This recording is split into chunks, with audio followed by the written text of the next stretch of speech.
Haven't posted videos in a couple weeks.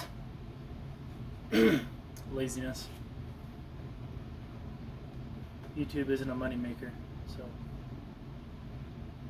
Alright. Today is September 3rd. I have a super match coming up on October 5th with Josh. He's one of the guys that I practice with. I called him out because he's probably the closest to me that's still better than me, where I'm still the underdog. There's no point in calling out someone else that's you can beat. So I feel pretty motivated. So motivated, in fact. This is the first time in my life that I have stuck to a diet for more than 2 or 3 days. I've now been dieting for, today's day 12, not a long time. Not a huge diet, not going cold turkey on everything. But I've cut out soda almost completely. I was drinking probably 2 or 3 cans of Diet Mountain Dew every day. So cut that out, probably down like 98% on soda. If I want to make this sustainable, I can't go completely cold turkey. I have to make sure my brain thinks that from time to time I can snack on something small, have a Diet Mountain Dew once every 2 weeks or so. Just to know that something good is on the way, right? But one of the things that I learned in this diet is, well, I've learned a few things, right? So first, when you eat like crap, like I was, lots of stuff, like Cheez-Its and chips and soda and tons of high salt foods, you retain more water.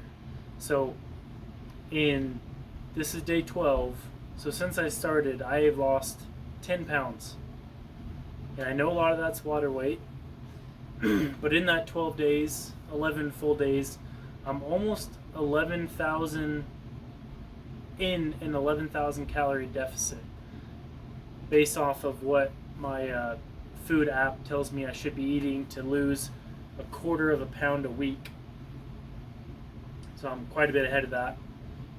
But the thing is I'm not starving myself. I'm not going to bed feeling hungry.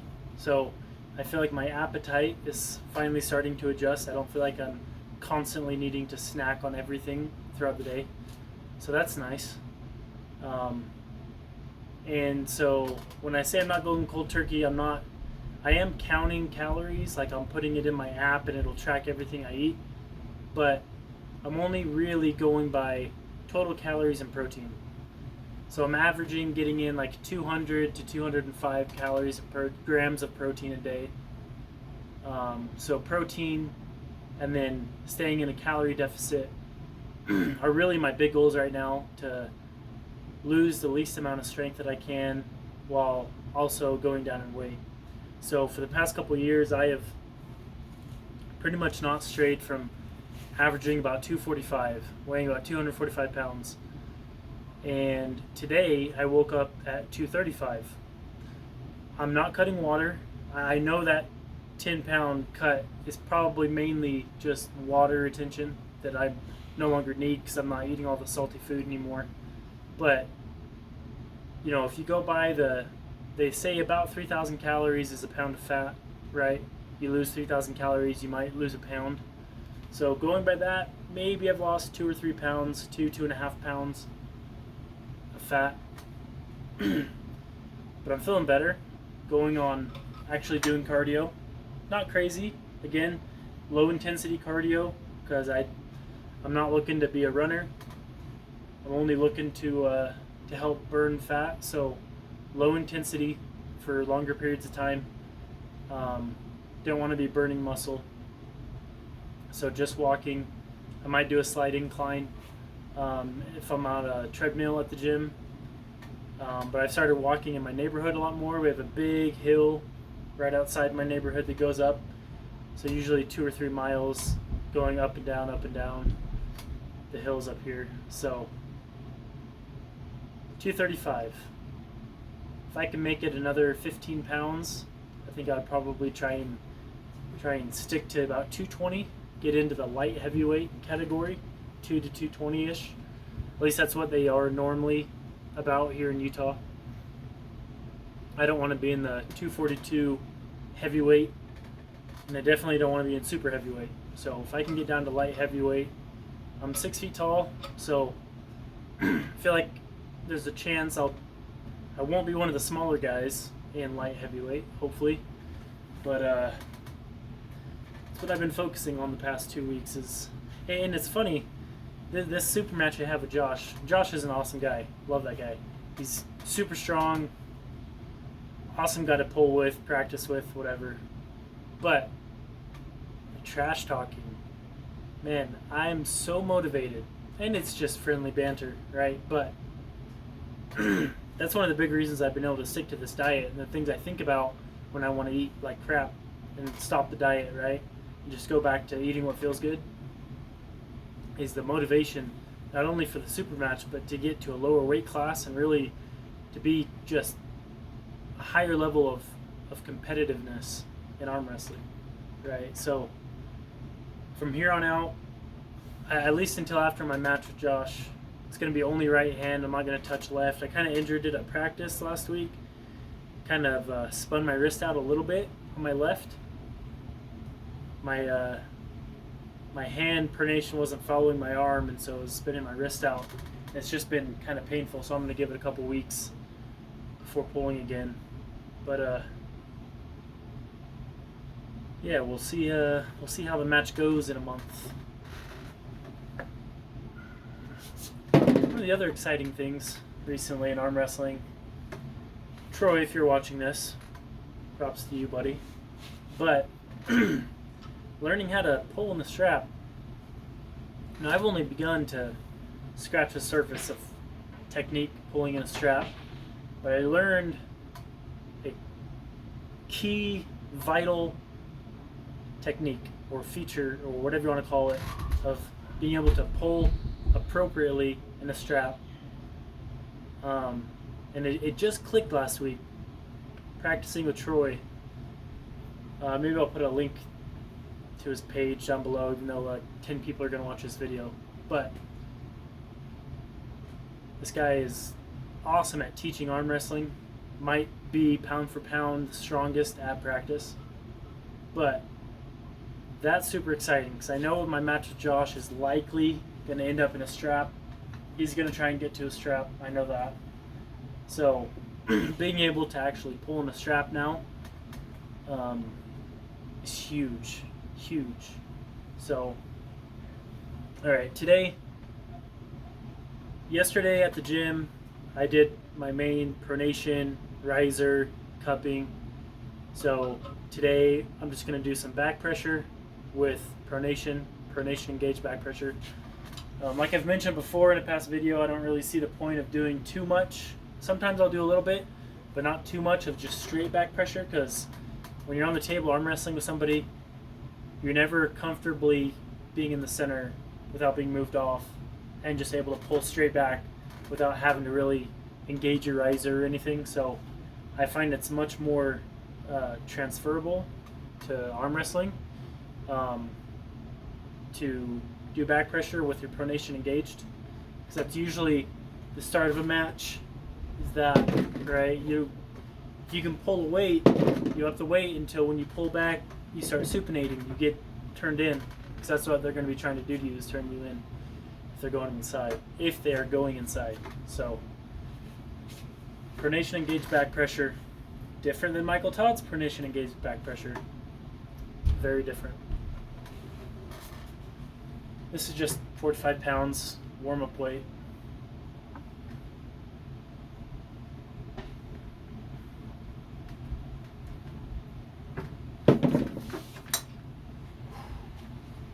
Probably not going to hit any riser lifts today. I might do a little bit of cupping just to get some blood flow going, but outside of back pressure, I might do some inside, and that's it. I don't want to wear out my cupping too much for practice. Even though I feel like in these 2 years of arm wrestling now, it was only really in the last like 9-10 months that I adjusted my gym workouts to really be something that actually helps me in arm wrestling. The first year, I thought what I was doing was helping me, and I just don't think it was helping me on the table. I think it was just bad. Now, I feel like I've got enough experience on the table now. Not that I'm experienced, but I have enough experience to understand what workouts are actually helping me on the table. And so that's what I'm trying to focus on. But the reason I brought that up is because practice is still more important than lifting weights, in my opinion. When I started arm wrestling, I was stronger than I am now by quite a bit. All my main lifts were way stronger. I don't do those anymore because I didn't help with arm wrestling, right? So that first year on the table was invaluable. Stuff finally in the past year, the second year of arm wrestling, my past year, so when everything finally started clicking, I had to go to practice enough. I had to get embarrassed on the table enough for things to actually click for me, to the point where I was constantly, when I wasn't at practice, constantly thinking about in my head, thinking about technique, what I was doing right, what I was doing wrong, what other people were doing, how did they counter me, how did I counter them, all those questions. That's all I was thinking about outside of practice. And so things finally started clicking. So pulling outside of a strap, I'm much better at cracking people now, cracking the wrist back, especially with my riser. I feel like a lot of people don't work on their riser too much, at least not as much as I do. I've seen massive improvements. My 1 rep max has nearly doubled since I started doing it. And tons of people on the table have told me that, that the riser that they're feeling is really, helping me when I'm winning. Not that my riser is great. I'm not trying to blow my own horn here, but I've had enough other arm wrestlers that I practice with consistently tell me there's a major difference in my riser. That's key to how I pull, really, because I'm not good at pulling without my hand. If my wrist gets cracked back, I'm probably going to lose until I learn how to do Devin Laird's, really outside top roll, where you kick your wrist back and everything's on your pronation at that point. My pronation isn't strong enough to do that, not yet. But that is basically where I'm at right now. Unless a guy is levels above me in experience and strength, I can usually get the wrist outside of the strap. So it'll usually go to a strap, because they usually at that point, when they feel their wrist buckling, they'll stop holding on. And I'm so focused on the back pressure, cracking their wrist back through their fingertips, that if they decide to slip, it's hard for me to hold on to them. So something else I'm going to have to work on. I'm trying to think about it more for my match with Josh. I know that's how it's going to go. I don't know, but I'm fairly confident that my initial back pressure on go, he's not going to be able to contain it. And so he's either going to slip or he's going to fight it. And I think I need to keep in mind really, really gripping onto that thumb, not letting it go. Fairly confident I can do that, only because in one of my previous matches at a competition, I lost my first right-handed match with a guy. I don't remember his name off the top of my head. I don't remember his name. But we went to a strap the first round, and I felt like I was winning the first couple seconds, and then he started opening me up, and I lost. So our second round, right-handed, I just didn't let go. I knew he was going to slip, because he tried to slip in the first one and got the slip. So that time I really focused on his thumb. When we tried to slip, all of his hand except his thumb got out. So there was really no way for him to come back. It was just if I could hold on to his thumb or not, which I did, and I brought him down and got the pin. So is my hand strong enough to keep Josh from slipping? I don't know. We might find out. We'll see. I have a month. I got a month to get strong.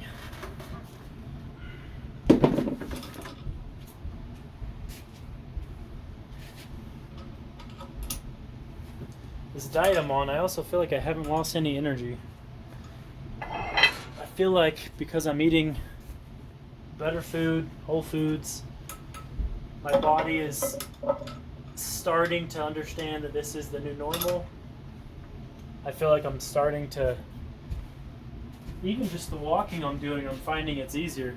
It's about a mile uphill outside of my house, like a mile to get to the top of the hill, so it's a mile of walking at a steady incline. Pretty, not dramatically steep, but pretty steep incline. But that's getting much easier. I found that I'm not as out of breath when I reach the top. Definitely don't need to take breaks anymore on the way up. So I feel like my endurance should be a little bit better during my match. I feel like my body is adjusting. I'm not getting the munchies throughout the day like I used to. So I think another couple weeks of this. I'm not trying to lose weight for the super match because it's not based on weight. We don't have to reach the same weight class. It's just a exhibition match to get people interested and actually sign up for the actual arm wrestling event. So even though this is just, it's not going to be on the AIRS rating system or anything like that, I don't think. Still motivated, still want to beat Josh in a competition, right? Not him specifically, it's just he was one of the first people I pulled ever when I started going to Bob Brown's place, and he was a wall, like solid brick wall. Nothing I could do. There was literally nothing I could do to him. There's a few people that were like that, and now me and Josh in practice, it's probably like 40-60 him, but it's definitely not a wall. Not like he used to be, right? To be fair, he's left-handed. His left hand far above my left hand. But I'm right-handed, and he's left-handed. So, the competitive person in me is like, I'm right-handed, I'm right dominant, he's left dominant, I should be able to beat him right-handed. I know it's just the competitive nature in me. That's what makes me want to think that is what I think. So, okay, I put 10 on, so it's just 55 pounds.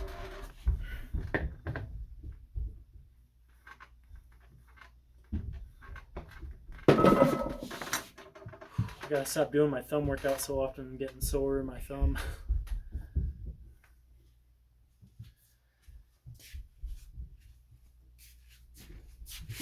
All right, let's add another 10.